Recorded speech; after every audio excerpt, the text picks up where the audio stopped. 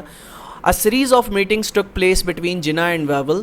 یعنی جناح اور لارڈ ویول جو کہ وائس رائے تھے اس وقت کے، ان کے درمیان ملاقاتیں سٹارٹ ہوئیں. And ultimately Muslim League joined the interim government on October 25, 1946. یہ ڈیٹ یاد کر لیجیے گا، بہت امپورٹنٹ ہے، یہاں سے ایم سی کیوز بن سکتا ہے. ٹھیک ہے، تو الٹیمیٹلی 25 اکتوبر 1946 کو All India Muslim League interim government join کر لیتی ہے. Congress was not satisfied with the way Muslim League was included in the interim government. Congress obviously وہ اس بات پر راضی نہیں تھی، یعنی اس بات پر ناخوش ہوتی ہے کہ مسلم لیگ بھی کیبنٹ کو جوائن کر لیتی ہے. تو Nehru in a letter to the viceroy on October 26 wrote, یعنی نہرو خط لکھتے ہیں لارڈ وائس رائے کو, جو کہ اس وقت لارڈ ویول موجود تھے, ان کو خط لکھتے ہیں. The choice itself indicated a desire to have a conflict rather than to work in cooperation. انہوں نے کہا کہ جو آپ کی چوائس ہے, یعنی آل انڈیا مسلم لیگ کو کیبنٹ میں شامل کرنے کی چوائس ہے, یہ ایک کانفلکٹ پیدا کرے گی, نہ کہ ہم اکٹھے کام کر سکتے ہیں, یعنی ہم کوآپریشن سے کام نہیں کر پائیں گے. ٹھیک ہے. Congress felt hurt by the fact that Jinnah decided to enter interim government at the request of Wavell and not on Nehru's request. اس سے پہلے میں آپ کو یہ بھی بتاتا چلوں کہ نہرو نے بھی مسلمانوں سے, یعنی جناح سے درخواست کی تھی کہ آپ انٹرم گورنمنٹ کا حصہ بنیں, جو کہ نہرو کی جو دعوت تھی وہ قائد اعظم محمد علی جناح نے قبول نہیں کی. اب کانگریس کو اس چیز کا بھی دکھ تھا کہ انہوں نے نہرو کی جو دعوت تھی اس کو قبول نہیں کیا اور لارڈ ویول یعنی وائس رائے کی دعوت کو قبول کر لیا, تو یہ بھی ان کے اندر ایک دکھ پایا جاتا تھا. Jinnah made it clear that the Muslim League members of the cabinet will not directly answerable to Nehru. اب جناح نے کیٹیگوریکلی یہ کہہ دیا تھا کہ مسلم لیگ کے جو ممبرس ہیں وہ کسی طور پہ بھی ڈائریکٹلی آنسریبل نہیں ہوں گے نہرو کے. ٹھیک ہے. اب اس کے بعد جو امپورٹنٹ کوسچنس جو پوچھے جاتے ہیں ایگزامس میں, وہ پوچھے جاتے ہیں کہ کون سا پورٹ فولیو یعنی کون سی منسٹری کس بندے کو ملی. تو following portfolios were allocated to the different parties. تو سب سے پہلے ہم دیکھیں گے کانگریس کو کون کون سی منسٹری ملتی ہے. جواہر لال نہرو کو ایکسٹرنل افیئرس اور کامن ویلتھ ریلیشنز ملتا ہے. ولا بھائی پٹیل کو انفارمیشن اینڈ براڈ کاسٹنگ ملتی ہے. راجندرا پرساد کو فوڈ اینڈ ایگریکلچر ملتا ہے, اور راج گوپال چاریا کو ایجوکیشن اینڈ آرٹس کی منسٹری ملتی ہے. آصاف علی کو ٹرانسپورٹ اینڈ ریلویز کی منسٹری ملتی ہے, اور جگ جیون رام کو لیبر کی منسٹری ملتی ہے. اور جب ہم بات کرتے ہیں مسلم لیگ کی, اور یہ آپ نے نام یاد رکھنے ہیں کیونکہ یہ ایم سی کیوز میں پوچھے جاتے ہیں, تو لیاقت علی خان کا نام آتا ہے کہ لیاقت علی خان کے پاس سب سے پہلی منسٹری جو تھی وہ کون سی تھی, تو وہ فائنانس تھی. آئی چندریگر کے پاس کامرس کی منسٹری تھی. عبد الرب نشتر کے پاس کمیونیکیشن کی منسٹری تھی. غضنفر علی خان کے پاس ہیلتھ کی منسٹری تھی, اور این مندال کے پاس لیجسلیچر کی منسٹری تھی. اب the interim government remained in place till the independence of Pakistan and India. اب جیسا کہ 1947 14 اگست تک یہ انٹرم گورنمنٹ قائم رہتی ہے, اور اس طرح سے یہ ہم انٹرم گورنمنٹ کو پڑھتے ہیں, اور اس طرح سے ہمارے ہاں یہ کوشچنس پوچھے جاتے ہیں. لیاقت علی خان سے کے حوالے سے بہت زیادہ کوشچنس پوچھے جاتے ہیں کہ ان کے پاس سب سے پہلی منسٹری کون سی تھی, تو اس حوالے سے آپ نے یہ ایم سی کیوز اپنے ذہن میں رکھنے ہیں. تو انشاءاللہ جو پی ڈی ایف فائل آپ کو پرووائڈ کی جائے گی تو اس میں انشاءاللہ ان ٹاپک سے related important M C Qs آپ کو دے دیے جائیں گے. تو ملتے ہیں انشاءاللہ کل ایک نئے لیکچر کے ساتھ. جب تک اپنا بہت خیال رکھے گا. اللہ حافظ.